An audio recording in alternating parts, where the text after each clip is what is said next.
So I gotta show this. No. Okay.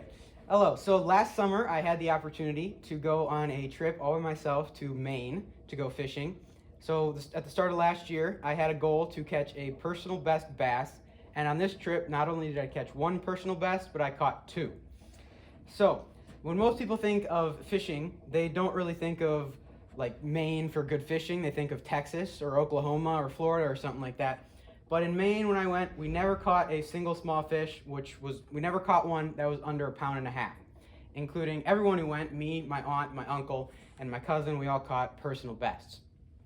So it took me a long time to even get a bite when I first got out there. It took me at least 3 days, but then I decided to go out in the evening with my aunt.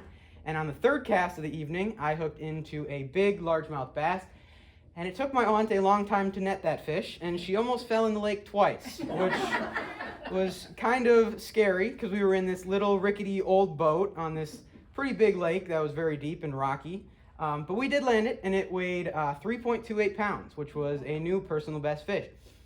And then the next night, I went out with my cousin, and I hooked into another giant fish, and this was a smallmouth bass, which weighed in at a little over 2 pounds, which was a new personal best as well.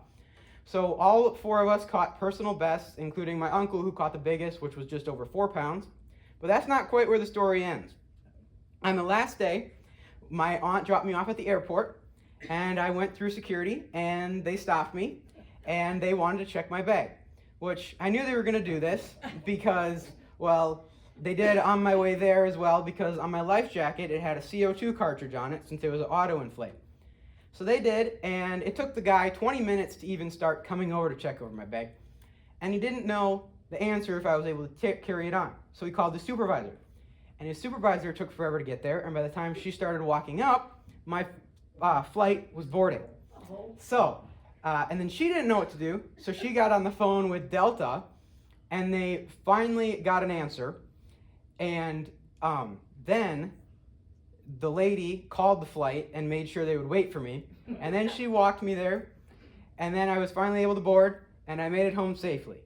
So all in all, it was a very good trip and very memorable. Thank you guys.